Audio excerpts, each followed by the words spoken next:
உங்கள் தங்க நகையை அதிக விலைக்கு விற்கவும் மற்றும் அடகில் இருக்கும் தங்க நகையை மீட்டெடுத்து அதிக விலைக்கு விற்கவும் உடனே அணுகவும் பிரைம் கோல்டு ஹப் 9840551787. ஆஹா, no compromise. உங்க சைடுலயும் எங்க சைடுலயும். It's a GT promise. GT Holidays, South India's #1 travel brand. AIADMK இன்றைக்கு திராவிட முன்னேற்ற கழகத்தை வீழ்த்தக்கூடிய அளவுக்கு வலிமையாக இல்லை, மிக பலவீனமான நிலையில் இருக்கிறது. அதிமுகவினுடைய பழைய வாக்கு வங்கி இப்போது இருக்காது. ஏனென்றால் முதல் தலைமுறை வாக்காளர்கள், குறிப்பாக இளைஞர்கள், இளம் பெண்கள் மிக பெருமளவில் விஜய்க்கு வாக்களிப்பார்கள் என்று கருத்து கணிப்புகள் தெரிவிக்கின்றன. களத்தில் அதிமுகவை தாவேகா முந்தக்கூடிய வாய்ப்பு மிக பிரகாசமாக இருக்கிறது என்று நான் பார்க்கிறேன். திரு எடப்பாடி பழனிசாமி அவர்கள் யதார்த்த நிலையை புரிந்து கொள்ளாமல் கோபிச்செட்டிப்பாளையத்தில் போய் நின்று கொண்டு திரு கே.ஏ. செங்கோட்டையனை துரோகி என்று வர்ணிப்பதும், 2026 தேர்தல் முடிந்தவுடன் இதே இடத்தில் வெற்றி விழாவை அதிமுக ஆட்சியினுடைய வெற்றி விழா கூட்டத்தில் பங்கேற்பேன் என்று சொல்லுவதும் விழித்துக் கொண்டே கனவு காண்பதற்கு சமம். அதிமுகவில் 10 கோடி ரூபாயை தயார் செய்து கொண்டு தேர்தலை சந்திப்பதற்கு தயாராக இருப்பவர்களுக்குத்தான் சீட்டு கொடுப்பது என்று பல தொகுதிகளில் இதுதான் அளவுகோலாக இருக்கும் என்று கூறப்படுகிறது. அப்படி கொடுத்தால்தான் சீட்டு என்றால் பெரிய கும்பிடாக போட்டுவிட்டு தாவேகா பக்கம் தாவுவதற்கு பலர் தயாராவார்கள்.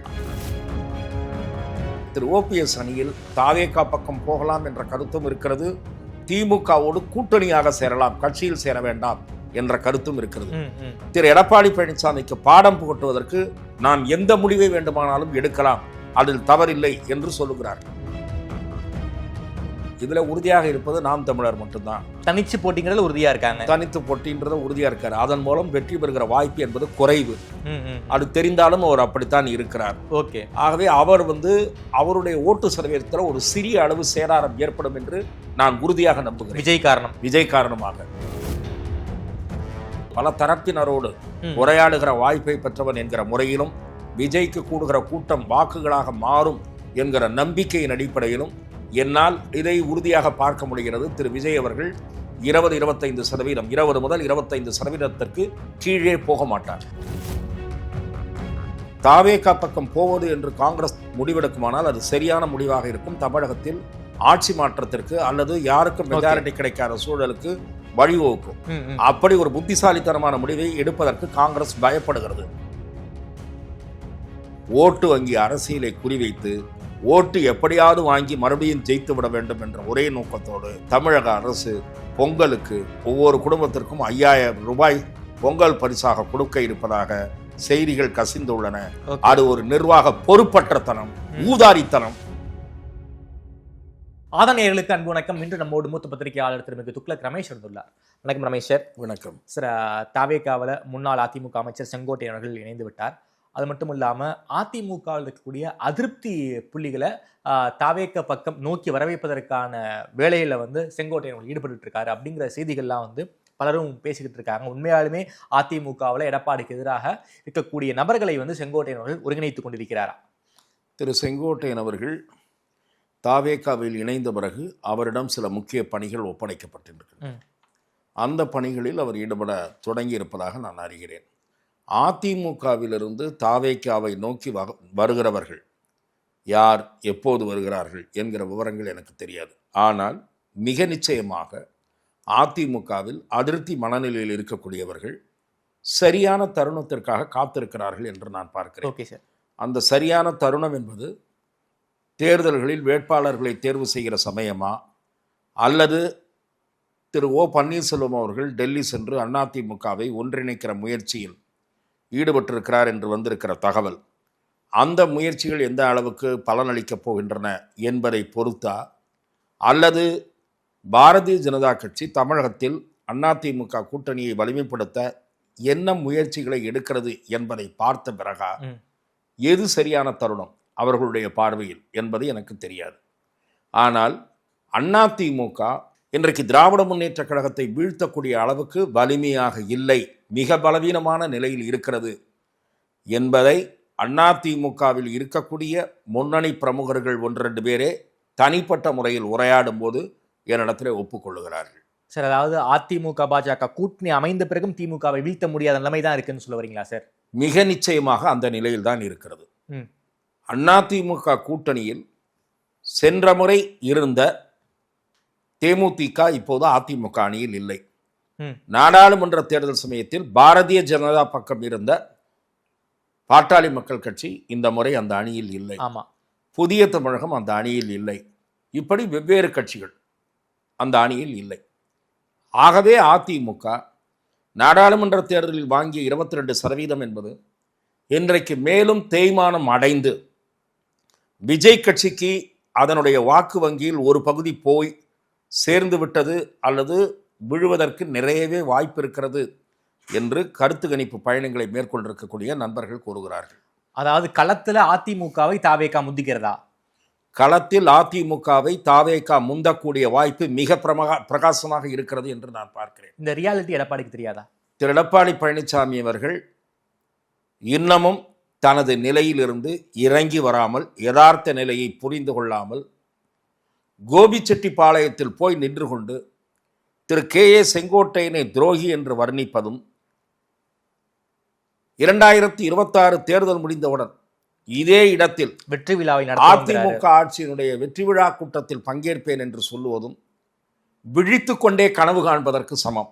சார், அந்த அளவுக்கு அவர் பாசிட்டிவா இருக்காரு சார். நம்ம ஜெயிச்சிருவோங்கிற நம்பிக்கையோட எடப்பாடியார் பேசியிருக்காரு சார். அதற்கான வாய்ப்புகள் இருக்கிறதா என்று கேட்டால் வாய்ப்புகள் துளியும் இல்லை என்பதை தான் இன்றைய நிலை. நான் சொல்வது, இன்றைய அதிமுக பாஜக கூட்டணி என்பது மிக பலவீனமான கூட்டணி. தாவேகாவை விட பின்னுக்கு நிற்கிற கூட்டணி.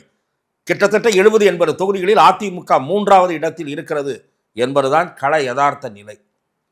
அதிமுகவினுடைய பழைய வாக்கு வங்கி இப்போது இருக்காது.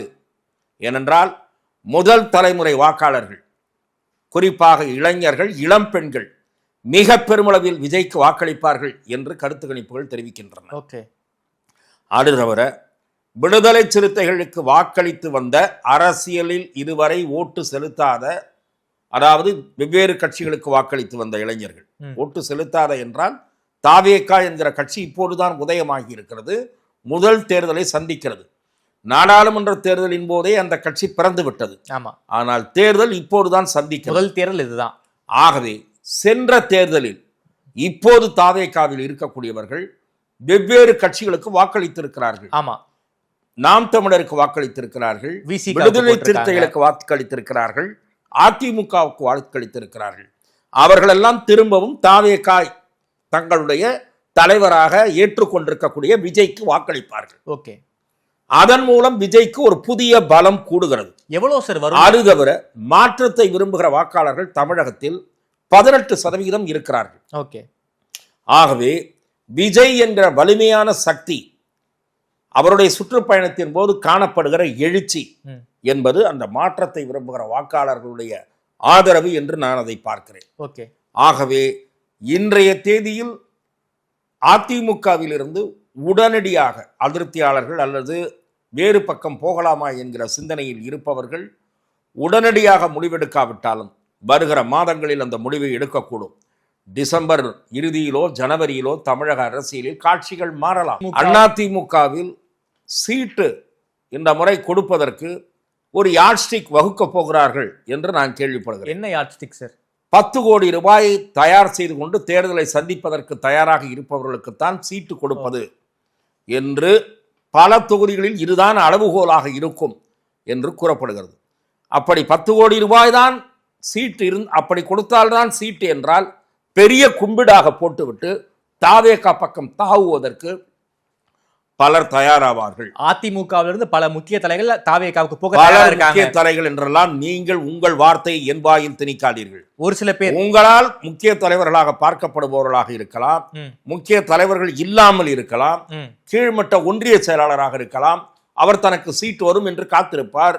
தன்னுடைய உழைப்புக்கு ஏற்ற பதவி கிடைக்கும், இந்த முறை தரப்படும், போன முறை கொடுத்த எம்எல்ஏ தோற்றுவிட்டார் அல்லது ஜெயித்த எம்எல்ஏ சரியாக கட்சிக்காரர்களை அனுசரிக்கவில்லை, ஆகவே தனக்கு சீட்டு தருவதுதான் நியாயமாக இருக்கும் என்று ஒரு ஒன்றிய செயலாளரோ நகர செயலாளரோ எதிர்பார்த்து காத்திருக்கக்கூடிய நிலையில் அவருக்கு தராமல் அந்த ஏரியாவை சேர்ந்த புது பணக்காரர் எவருக்காவது எடப்பாடி பழனிசாமி சீட்டு கொடுப்பாரானால் அவர் நிச்சயமாக செங்கோட்டையனை நாடுவார். அப்படிப்பட்ட காத்திருப்பில் தாவேகாவும் இருக்கிறது. திரு செங்கோட்டையன் அப்படிப்பட்டவர்களை இனம் கண்டு கொண்டு வந்து சேர்க்கக்கூடிய திறமையாளர். ஆகவே இந்த அம்சம் பொறுத்திருந்து பார்க்க வேண்டிய விஷயம் என்று நான் பார்க்கிறேன். அதாவது டிசம்பர் ஜனவரிக்குள்ள அதிமுகவில் ஒரு சலசலப்பை ஏற்படும் நாம எதிர்பார்க்கலாமா சார்?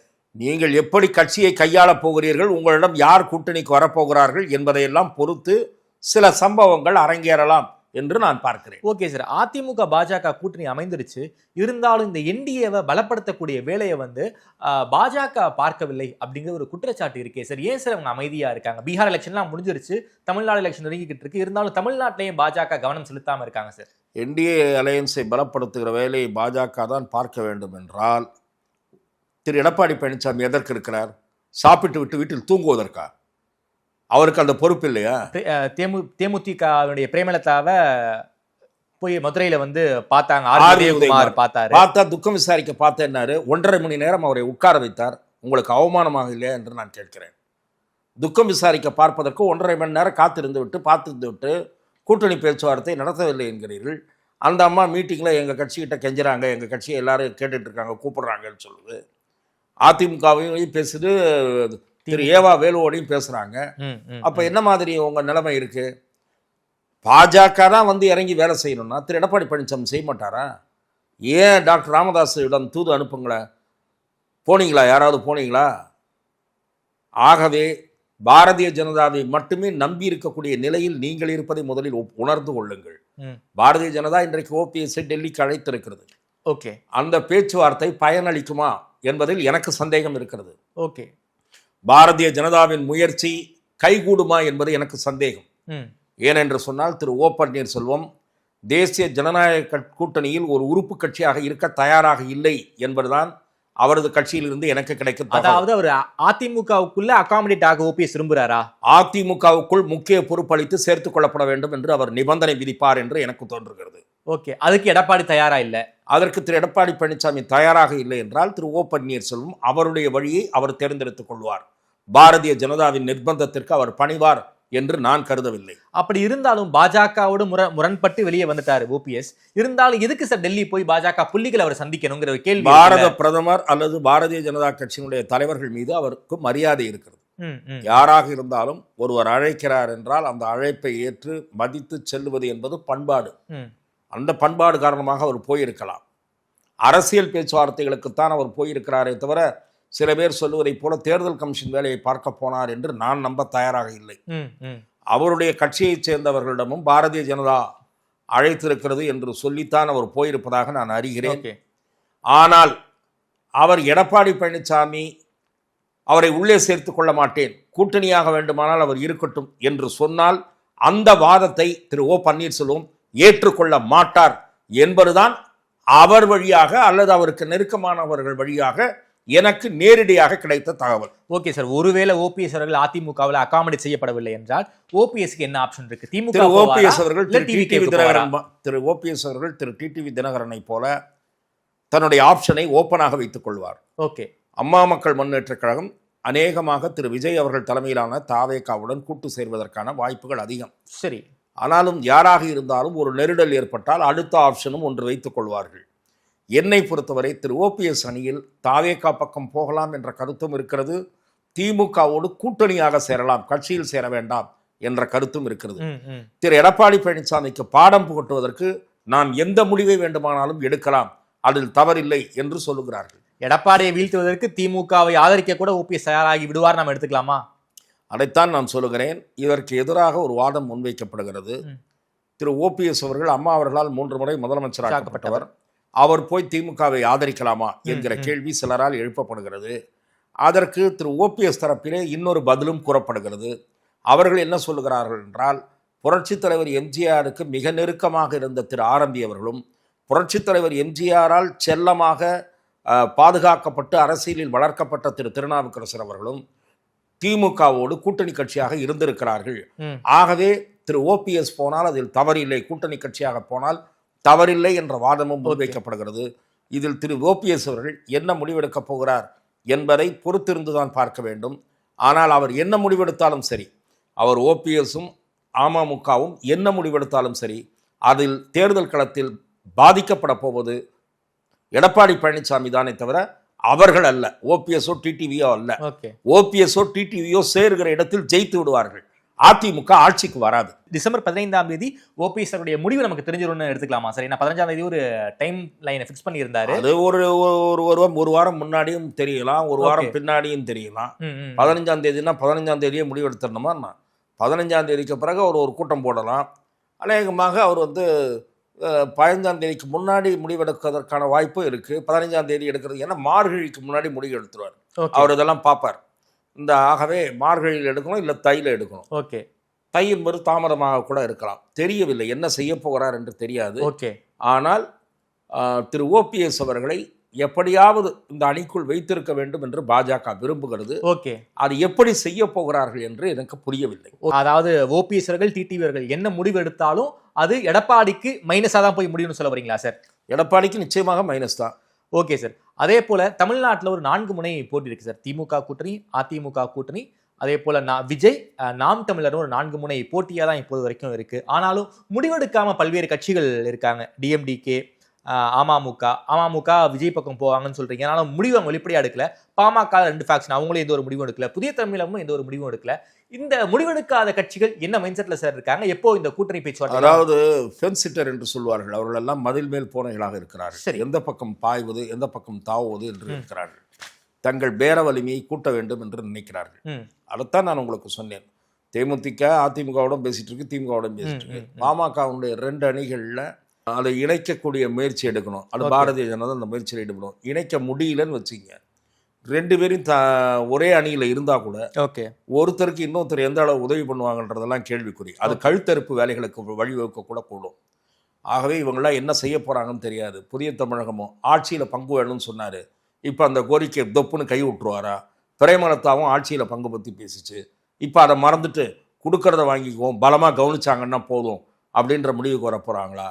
அதுவும் தெரியாது. ஓகே. ஆகவே இதுல உறுதியாக இருப்பது நாம் தமிழர் மட்டும்தான். தனிச்சு போட்டிங்கிறதுல உறுதியா இருக்காங்க. தனித்து போட்டின்றத உறுதியா இருக்காரு. அதன் மூலம் வெற்றி பெறுகிற வாய்ப்பு என்பது குறைவு. அது தெரிந்தாலும் அவர் அப்படித்தான் இருக்கிறார். ஓகே. ஆகவே அவர் அவருடைய ஓட்டு சதவீதத்தில் ஒரு சிறிய அளவு சேதாரம் ஏற்படும் என்று நான் உறுதியாக நம்புகிறேன். விஜய் காரணமாக. ஓகே.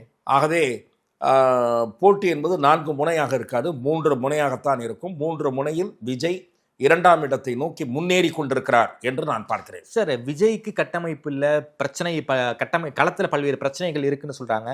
அதையும் தாண்டி அதிமுக மாதிரியான கட்டமைப்புள்ள கட்சி எப்படி சார் விஜயால முந்த முடியுங்கிற கேள்வி இருக்குல்ல சார்? அதிமுக மாதிரியான கட்டமைப்பு கொண்ட கட்சி நாடாளுமன்ற தேர்தலில் 7 தொகுதிகளில் ஏன் டெபாசிட்டை பறிகொடுத்தது, 13 தொகுதிகளில் ஏன் 3வது இடத்திற்கு தூக்கி அடிக்கப்பட்டது, புதிய சுயேட்சை சின்னமான பலாப்பழத்தை விட பின்னாலே போய் அந்த தொகுதியில இரட்டையில எப்படி டெபாசிட் இழந்தது என்பது குறித்தெல்லாம் நீங்கள் தனியாக உட்கார்ந்து சிந்தியுங்கள், ஆய்வு நடத்துங்கள். உங்களுக்கு அந்த கேள்விக்கு விடை கிடைக்கும். விஜய் அதிமுகவை முந்துவதற்கு வாய்ப்புகள் நிறைய இருக்குன்னு சொல்றீங்க. ஒரு எத்தனை % ஓட்டு வாங்க விஜய்க்கு வாய்ப்பு இருக்கு இந்த முதல் எல்லாம் கணிப்பின் அடிப்படையில் நான் கூற விரும்பவில்லை.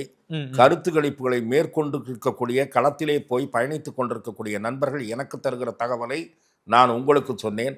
அது தவிர ஒரு நீண்ட அரசியல் பார்வையாளராக, செய்தியாளராக பலரோடு, பல தரப்பினரோடு உரையாடுகிற வாய்ப்பை பெற்றவன் என்கிற முறையிலும், விஜய்க்கு கூடுகிற கூட்டம் வாக்குகளாக மாறும் என்கிற நம்பிக்கையின் அடிப்படையிலும் என்னால் இதை உறுதியாக பார்க்க முடிகிறது. திரு விஜய் அவர்கள் 20-25%, 20 முதல் 25% கீழே போக மாட்டார். ஓகே சார், நீங்க செங்கோட்டையனோடு மிக நெருக்கமாக இருக்கக்கூடிய நபர், பல்வேறு கருத்துக்களை உங்ககிட்ட பகிர்ந்து கொள்வார். இப்போ டிவிகேல சேர்ந்துட்டாரு. உள்ளுக்குள்ள அவருக்கான வரவேற்பு எப்படி இருக்கு? அவருடைய ஆலோசனைகளை விஜய் ஏத்துக்கிறாரா? என்ன சார் அசைன்மெண்ட் கொடுத்துருக்காங்க செங்கோட்டையன் அவர்களுக்கு தாவேக்காவை பொறுத்த வரைக்கும்? திரு செங்கோட்டையன் அவர்களுக்கு உரிய முக்கியத்துவம், கௌரவம் கொடுக்கப்பட்டிருக்கிறது. திரு விஜய் அவர்களோடு நேரடியாக தொடர்பு கொள்ளும் நிலையில் திரு செங்கோட்டையன் இருக்கிறார். இப்போது திரு விஜய் அவர்கள் மேற்கு மண்டலத்தில் 2 பொதுக்கூட்டங்களில் பேசுவதற்கான ஏற்பாடுகளை திரு செங்கோட்டையன் செய்து கொண்டிருப்பதாக நான் கேள்விப்படுகிறேன். ஒரு மாநாடு நடக்க போதுன்னு எடுத்துக்கலாமா சார்? ஒரு பொதுக்கூட்டம், அவருடைய பொதுக்கூட்டமே மாநாடு மாதிரி தான் அமையும். திரு மு.க. ஸ்டாலினுக்கோ, திரு எடப்பாடி பழனிசாமிக்கோ, திரு உதயநிதி ஸ்டாலினுக்கோ கூட்டத்தை கூட்ட வேண்டிய அவசியம் இருக்கிறது. 200 ரூபாய் 300 ரூபாய் கொடுத்து அந்த அவசியம் இல்லாமல் ஒரு பொதுக்கூட்டம் என்றால் பல்லாயிரக்கணக்கானவர்கள் தானாக திரளக்கூடிய ஒரு தலைவர் இன்றைக்கு தமிழ்நாட்டில் விஜய் தான். ஓகே. அதே போல திமுக கூட்டணி பேச்சுவார்த்தையிலையும் சரி இந்த மாதிரி விஷயங்கள் ரொம்ப முந்திக்கிட்டு இருக்கிற மாதிரி நமக்கு தெரியுது சார். ஏன்னா இன்னைக்கு காங்கிரஸுடைய அந்த தொகுதி பேச்சுவார்த்தை நடத்துவதற்காக திமுக தலைமை அலுவலகமான அறிவாலயத்துக்கு போக போறாங்கிற செய்திகள்லாம் வந்துட்டு இருக்கு.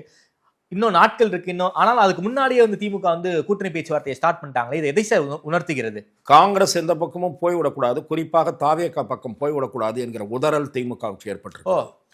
தாவேகா பக்கம் போவது என்று காங்கிரஸ் முடிவெடுக்குமானால் அது சரியான முடிவாக இருக்கும். தமிழகத்தில் ஆட்சி மாற்றத்திற்கு அல்லது யாருக்கும் மெஜாரிட்டி கிடைக்காத சூழலுக்கு வழிவகுக்கும். அப்படி ஒரு புத்திசாலித்தனமான முடிவை எடுப்பதற்கு காங்கிரஸ் பயப்படுகிறது. அல்லது திமுகவினுடைய கைக்கூலிகளாக செயல்படக்கூடிய காங்கிரஸில் இருக்கக்கூடிய சிலர் காங்கிரஸ் தலைமையை அச்சுறுத்துகிறார்கள். விஜய்க்கு அன்டெஸ்டட் என்று சொல்லுகிறார்கள். விஜய்க்கு அவ்வளவு வாக்கெல்லாம் இல்லை, நாம் நம்பி போய்விடக்கூடாது, திமுக நம்பிக்கையோடு இருக்கலாம், திமுகவோடு இருந்தால். ஆகவே திமுகவோட முன்ன பின்ன பேசி கூடுதல் இடங்கள் வாங்கலாமே தவிர விஜய் பக்கம் போய்விடக்கூடாது என்று காங்கிரஸில் இருக்கக்கூடிய சில திமுக ஆதரவாளர்கள், கையூட்டு பெறுபவர்கள் அல்லது காரியம் சாதித்துக் கொள்ளுபவர்கள் திமுகவுக்கு பரிந்து பேசி காங்கிரஸ் தலைமைக்கு அழுத்தம் கொடுக்கிறார்கள். அதன் விளைவாகத்தான் குழு நியமிக்கப்பட்டது. எனக்கு தெரிந்து திமுக ஒரு 2-3 சீட்டை கூடுதலாக காங்கிரஸுக்கு கொடுத்து அந்த கட்சியை தன் கூட்டணியில் தக்க வைத்துக் கொள்ளும் என்றுதான் நான் பார்க்கிறேன். ஓகே சார், 25 சீட்டு கொடுத்துருக்காங்க, 28 30 சீட்டு வரைக்கும் கொடுக்க வாய்ப்பு இருக்கா சார் காங்கிரஸுக்கு? தெரியவில்லை. அப்படி காங்கிரஸுக்கு 5 ஏத்துனா விஜய் திருமாவளவனுக்கு ஒரு 3வது ஏத்தணும். இப்படி ஒவ்வொருத்தருக்கும் ஏற்றிக்கிட்டே போகணும். எவ்வளவு ஏற்றுவார்கள் என்பதை பொறுத்திருந்துதான் பார்க்க வேண்டும். ஓகே சார், ஆனாலும் காங்கிரஸ் கட்சிக்குள்ளார விஜய் கூட போகணுங்கிற ஒரு மைண்ட் செட் இப்போதும் இருக்கிறது, பல காங்கிரஸ் பிரமுகர்களுக்கு இருக்கிறது. ஓகே சார், ஆனால் தேசிய தலைமை என்ன முடிவெடுக்க போறாங்க சார்? திரு ராகுல் காந்தி அவர்கள் திரு ஸ்டாலினை பிடித்து கொண்டு கட்டி கொண்டிருக்கிறார். ஏனென்றால் நாடாளுமன்ற தேர்தலிலே காங்கிரஸ் வெற்றி பெறுவதற்கு திமுக தான் கை கொடுக்க வேண்டும் என்ற வாதம் வலுவாக முன்வைக்கப்பட்டு வருகிறது. ஏனென்றால் இன்றைக்கு காங்கிரஸ் கட்சி ராகுல் காந்தியை முன்னிறுத்தி ஜெயிக்க முடியாத நிலையில் பல மாநிலங்களில் அடுத்தடுத்து தோல்வியை தழுவியிருக்கிறது. எப்படி எடப்பாடி பழனிசாமி அடுத்தடுத்து தோல்வியை தழுவி கொண்டிருக்கிறாரோ, அகில இந்திய எடப்பாடி பழனிசாமி ராகுல் காந்தி இருக்கிறார், வரிசையாக தோல்வி. ஆகவே ராகுல் காந்திக்கு இருக்கிற திமுகவை விட்டுவிடக்கூடாது என்கிற கவலையும் அச்சமும் ஏற்பட்டிருக்கிறது. தமிழ்நாடு பாஜக பற்றியும் சில கேள்விகள் இருக்கு சார். தமிழ்நாடு பாஜக சார்பாக சமீபத்தில் கும்பகோணத்தில் அணிகளின் மாநாடு நடத்தினாங்க. அந்த மாநாடுக்கு அண்ணாமலை அவர்கள் போகாதது ஒரு மிகப்பெரிய ஒரு பேசு. திரு அண்ணாமலை அவர்களுக்கு எஸ்ஐஆர் தொடர்பான பணி அகில இந்திய காங்கிரஸ், அகில இந்திய பாரதிய ஜனதா சில மாநிலங்களில் அவர் பொறுப்பில் விட்டிருக்கிறது. அந்த பணியை அவர் மேற்கொண்டிருக்கிறார். ஆகவே இதை வைத்து கதை கட்டுகிற, கற்பனையாக ஸ்டோரி புனைகிற வேலைகள் எடுபடாது. ஓகே சார், அதே போல ஒரு புதிய கட்சி ஆரம்பிக்கிற மைண்ட் செட் அண்ணாமலை இருக்காருங்கிற ஹேட்சியங்கள்லாம் பேசப்பட்டு, நான் அப்படி இருப்பதாக நினைக்கவில்லை. தமிழக பாரதிய ஜனதாவில் திரு அண்ணாமலை அவர்கள் அசைக்க முடியாத முக்கிய சக்தியாக வருகிற காலங்களில் மிக நிச்சயமாக இருப்பார். புயல் காரணமாக டெல்டா பகுதியில் ஒரு மிகப்பெரிய ஒரு சேதம் ஏற்பட்டிருக்கு. ஏக்கருக்கு 8000 ரூபாய் நிவாரணம் அறிவிச்சிருக்காங்க. அதாவது ஹெக்டேருக்கு 20,000, ஏக்கருக்கு 8000 ரூபாய். இது ரொம்ப ரொம்ப கம்மியாக இருக்குன்னு விவசாயிகள் சொல்லிக்கிட்டு இருக்காங்களே. மாநில அரசு ஒரு இழப்பீடு எவ்வளவு தர முடியுமோ அவ்வளவு தரும். மத்திய அரசு குழு பார்வையிட்டு மத்திய அரசு ஒரு இழப்பீட்டை மாநில அரசுக்கு வழங்கும். இதெல்லாம் ஒவ்வொரு அரசாங்கமும் விவசாயிகள் எதிர்பார்த்த தொகையை முழுமையாக கொடுத்து விடாது. எந்த அளவுக்கு முடியுமோ அந்த அளவு தான் கொடுப்பார்கள். இப்போது தமிழக அரசின் கஜானா மோசமான நிலைக்கு போய் கொண்டிருக்கிறது. மோசமான நிலைக்கு போனாலும் பரவாயில்லை, ஓட்டு வங்கி அரசியலை குறிவைத்து ஓட்டு எப்படியாவது வாங்கி மறுபடியும் ஜெயித்து விட வேண்டும் என்ற ஒரே நோக்கத்தோடு தமிழக அரசு பொங்கலுக்கு ஒவ்வொரு குடும்பத்திற்கும் 5000 ரூபாய் பொங்கல் பரிசாக கொடுக்க இருப்பதாக செய்திகள் கசிந்துள்ளன. அது ஒரு நிர்வாக பொறுப்பற்றத்தனம், ஊதாரித்தனம். ஓட்டுக்காக இப்படி பண்ண போறாங்க. ஓட்டுக்காகத்தான் செய்கிறார்கள். நான் மக்களுடைய பசி அல்லது துன்பம் போக்கப்பட வேண்டும் என்பதில் எனக்கு மாற்று கருத்தில்லை. இந்த பொங்கலுக்கு கொடுப்பீர்கள், ஒவ்வொரு பொங்கலுக்கும் கொடுக்குமா? அந்த அரசுக்கு திராணி இருக்கிறதா அல்லது நிதி வசதி இருக்கிறதா? ஆகவே இந்த வருஷம் ஏன் கொடுக்கிறீர்கள்? ஓட்டு பிச்சை எடுக்க வேண்டும் என்பதற்காகவா? ஆகவே பொங்கலுக்கு 5000 ரூபாய் கொடுத்தால் அது மக்கள் மீது நடத்தப்படுகிற மோசடி, ஜனநாயகத்தின் மீது நடத்தப்படுகிற மோசடி என்றுதான் நான் சொல்லுவேன். சார், பீகார்ல 10,000 ரூபாய் கொடுத்தாங்களே சார், அது தொழில் முனைவர் ஆவதற்காக கொடுத்தது. மொத்தம் 10,000 அல்ல, 2 லட்சம் என்று சொல்லுகிறார்கள். அது குறித்து நீங்கள் பீகாரில் கொடுத்தோம், நாங்களும் அவர்கள் ஓட்டு வாங்க கொடுத்தார்கள், நாங்களும் ஓட்டு வாங்க கொடுத்தோம் என்று பச்சையாக சொல்லிவிட்டு இதை செய்யுங்கள். ஓகே சார், அதே போல இந்த திருப்பரங்குன்றம் இஷ்யூ ஒரு மிகப்பெரிய ஒரு சம்பவமாக மாறி இருக்கு.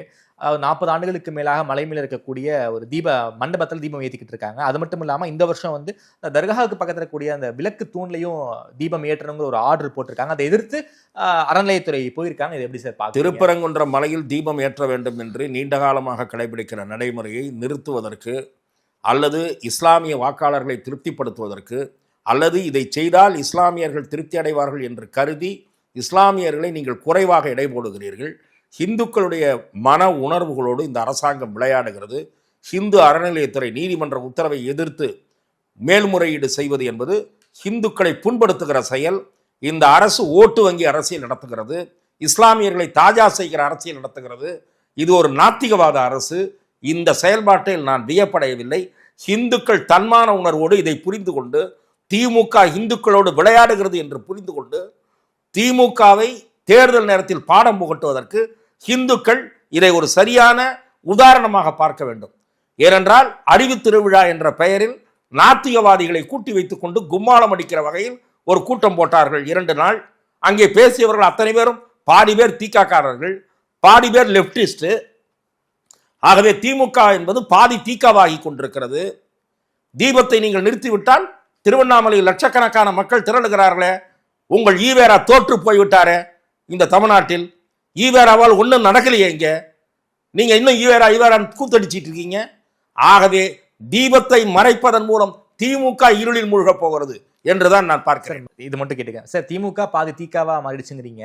மைத்ரேயன் போன்ற பிராமின்ஸ்க்குலாம் பதவி கொடுத்திருக்காங்களே சார், கொஞ்சம் மாறிக்கிட்டு இருக்குன்னு திமுக சொல்றாங்களே சார். அதாவது மாறுவது போல் தோற்றம் காட்ட முயற்சிக்கிறது. ஓட்டுக்கு ஏமாற்றுவதற்காக இந்த தோற்றம். அதற்குத்தான் நான் இந்துக்கள் விழித்துக் கொள்ள வேண்டும் என்று சொல்லுகிறேன். ஆனால் இவர்கள் ஓட்டுக்கு 1000 ரூபாய் கொடுத்து இதெல்லாம் மறைத்து விடுவார்கள். ஆனால் எப்படி மறைத்தாலும் திமுக ஒரு நாத்திகவாதத்தை இன்னமும் மனதுக்குள் ஆழமாக வைத்துக் கொண்டு ஹிந்து மத வெறுப்புணர்வோடு பயணிக்கிற ஒரு கட்சி. தமிழ்நாடு அரசியல் தொடர்பான பல்வேறு கேள்விகளுக்கு ரொம்ப பதில் சொல்லிருக்கீங்க. நேரில் பேசி நன்றி ரமேஷ். வாய்ப்புக்கு நன்றி.